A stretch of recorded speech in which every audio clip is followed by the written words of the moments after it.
बनाने जा रहे हैं हेल्दी के साथ टेस्टी और चटपटा नाश्ता। एक ही चीज़ में हमें तीनों चीज़ें मिलेंगी।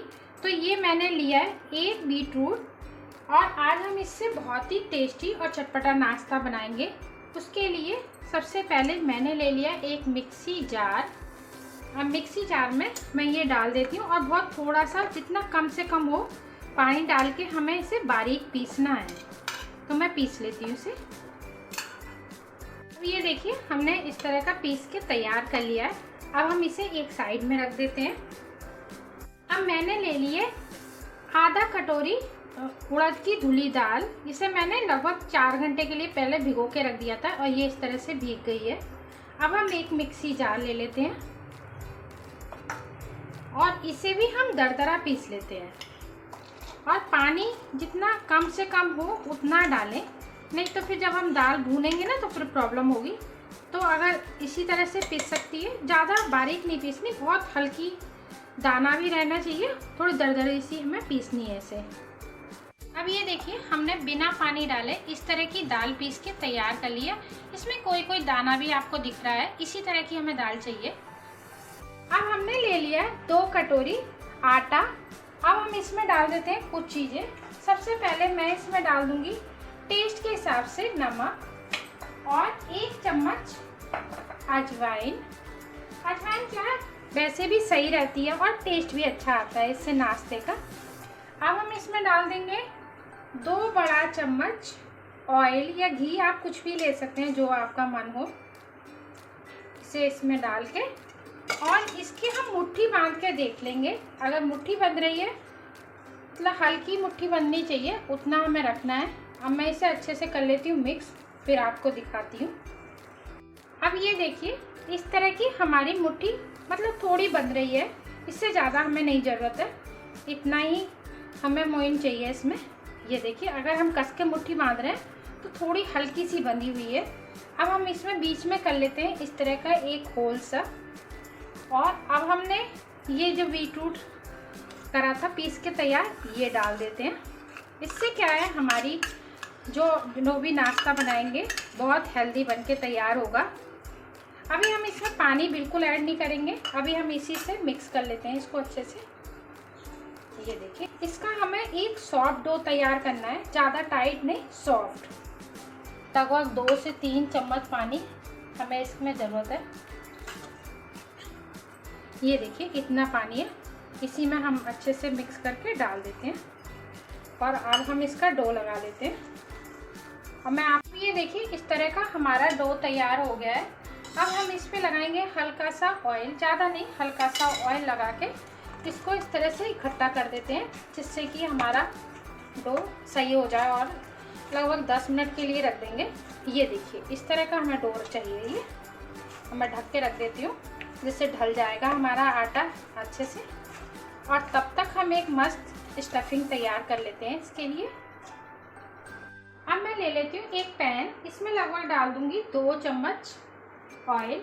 ये देखिए ज़्यादा नहीं, इससे 2 चम्मच काफ़ी है बस। अब ऑयल, हमारा पैन गर्म है तो हमें ज़्यादा ऑयल गर्म करने की ज़रूरत नहीं है। फ्लेम हम इसकी लो रखेंगे, ज़्यादा तेज़ नहीं। अब हम इसमें डाल देते हैं 1 चम्मच साबुत जीरा और खूब सारी हींग थोड़ी ज़्यादा सी हमें इसमें ऐड करनी है। तो मैं लगभग आधा चम्मच से थोड़ी सी कम मैंने ली है, इतनी हींग डाल देती हूँ। और इसी समय मैं इसमें डाल दूँगी 2 हरी मिर्च और 1 इंच के लगभग अदरक। इसे मैंने इस तरह से दरदरा कर लिया है, ये डाल देती हूँ। और इन्हें हल्का सा भून लेंगे हम, ज़्यादा नहीं, हल्का सा इस तरह से, क्योंकि ज़्यादा भून लेंगे तो हमारी अदरक और हरी मिर्च काली भी हो जाएगी और फिर उसका टेस्ट भी नहीं आएगा। अब हम डाल देते हैं इसमें 1 चम्मच बेसन, सिर्फ 1 चम्मच डालना है, ज़्यादा नहीं। और इसे लगभग 2 मिनट के लिए भून लेते हैं लो फ्लेम पे। ये देखिए हमारा जो बेसन है वो भी अच्छे से भून चुका है। अब इसी समय मैं इसमें डाल देती हूँ ये दाल। और इसे हमें ज़्यादा नहीं भूननी है कि बिल्कुल जलाना है। मैंने इसमें 2 चम्मच इसलिए डाला था कि एक तो अदरक और हरी मिर्ची का पेस्ट है वो भी भून जाए अच्छे से। अब इसी समय हम इसमें कुछ मसाले भी ऐड कर लेते हैं, जिससे वो भी साथ के साथ ही भून जाए इसमें। सबसे पहले मैं इसमें डाल देती हूँ 1/4 चम्मच हल्दी पाउडर, आधा चम्मच लाल मिर्च पाउडर, क्योंकि चटपटा ही अच्छा लगेगा ये नाश्ता। 1 चम्मच धनिया पाउडर, थोड़ा सा गरम मसाला 1/4 चम्मच के लगभग। हम इसमें डाल देंगे आधा चम्मच काला नमक। इस नाश्ते में काला नमक बहुत अच्छा लगता है। साथ में आधा चम्मच कश्मीरी लाल मिर्च, इससे कलर अच्छा आएगा। और 1 चम्मच हम डाल देते हैं इसमें भुना हुआ जीरा, और 1 चम्मच अमचूर पाउडर। साथ में थोड़ा सा हम इसमें डालेंगे नमक, नॉर्मल नमक जो होता है वो, क्योंकि हमने काला नमक भी डाला है तो नमक हमें बहुत थोड़ा सा इसमें ऐड करना है।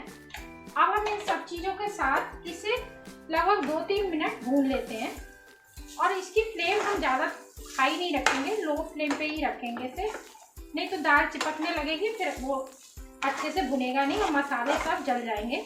तो इसी तरह से करते हुए 2 से 3 मिनट हम भून लेते हैं इसे। अब ये देखिए हमारी जो दाल है कितने अच्छे से भुन चुकी है, इसी तरह की हमें चाहिए। अब हम इसे निकाल के ठंडा कर लेते हैं। अब हमारी दाल भी ठंडी हो गई है और हमारा आटा भी अच्छे से हो गया है। अब बनाना शुरू करते हैं। तो मैं निकाल लेती हूँ ये आटा, और इसमें से मैं छोटी छोटी पेड़े से काट लेती हूँ, जितनी बड़ी हमें बनानी है। एक जितना नींबू रहता है ना उतना बड़ा हमें ये बनाना है। ये देखिए इतनी बड़ी है। तो मैं 2 लोई बना लेती हूँ पहले, और बाकी हम एक साइड में रख देते हैं। और सबसे पहले हम लगा लेते हैं हाथ पे हल्का सा ऑयल, बहुत थोड़ा सा, और हम 1 लोई लेंगे। या तो आप इस तरह से हथेली की, इससे अंगूठे की मदद से फोल्ड कर लें, और नहीं अगर आपको प्रॉब्लम है तो आप बेल भी सकते हैं, ऐसा नहीं है। ये देखिए। और अब हम इसमें जितना आपका मन है स्टफिंग भरने का, ये भी नहीं ज़्यादा हो और कम भी नहीं होनी चाहिए, नहीं तो फिर उसका टेस्ट भी नहीं आएगा। थोड़ा थोड़ा हम इसमें स्टफिंग भरेंगे और इसे दबाते हुए, ये देखिए ऐसे,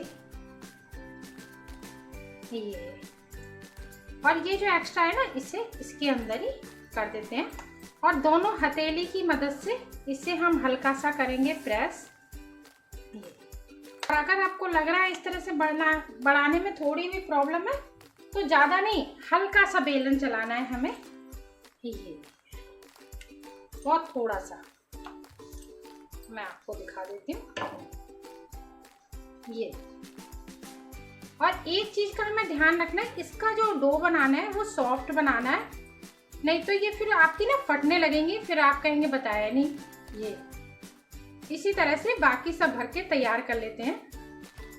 अब हमने ऑयल गरम कर लिया, और इसे हमें ज़्यादा तेज नहीं करना है, हल्की ऑयल में ही हमें फ्राई करना है, नहीं तो ये ऊपर से एकदम से डार्क हो जाएंगी कलर इनका, और अंदर से कच्ची रह जाएंगी। अब हम इसमें डाल देते हैं। ये देखिए इस तरह का होना चाहिए, हल्का सा बबल्स। अब इसमें जितनी आराम से आए उतनी हमें इसमें डालनी है। और इसमें क्या है, आपको दोनों चीज़ें मिलेंगी, एक तो आपको हेल्दी भी क्योंकि बीटरूट है, और दूसरा इसमें क्या है चटपटा मसालेदार, तो दोनों आपको चीज़ें मिल जाएंगी। अब हम इन्हें इसी तरह से भी छोड़ देते हैं लगभग 2 मिनट के लिए। जब ये ऊपर आने लगेंगे तब हम इनको पलटेंगे। अब ये देखिए हमारी जो कचौड़ी है कितने अच्छे से फूल रही है, बिल्कुल गेंद की तरह। अब हम इन्हें हल्के से पलट देते हैं, ये देखिए, और इन्हें अच्छे से क्रिस्पी करेंगे ऊपर से, जिससे कि खाने में बहुत ही अच्छी लगे। पर थोड़ा सा फ्लेम का ध्यान रखना है, ज़्यादा हाई फ्लेम नहीं रखनी है इसमें, लो फ्लेम पे ही जितने अच्छे से फ्राई करेंगे उतनी हमारी खस्ता कचौड़ी बनके तैयार होंगी। अब इन्हें होने देते हैं। अब ये देखिए हमारी कचौड़ी कितनी अच्छी बनके तैयार हुई है। अब हम इन्हें निकाल लेते हैं। अब हमारी बीटरूट से बनने वाली उड़द दाल कचौड़ी बनके तैयार है। एक बार ज़रूर ट्राई करें। अगर आपको ये कचौड़ी थोड़ी सी भी पसंद आती है तो प्लीज़ आप लोगों से रिक्वेस्ट है, मेरी वीडियो को लाइक करें, शेयर करें, कमेंट करें और चैनल को सब्सक्राइब करें।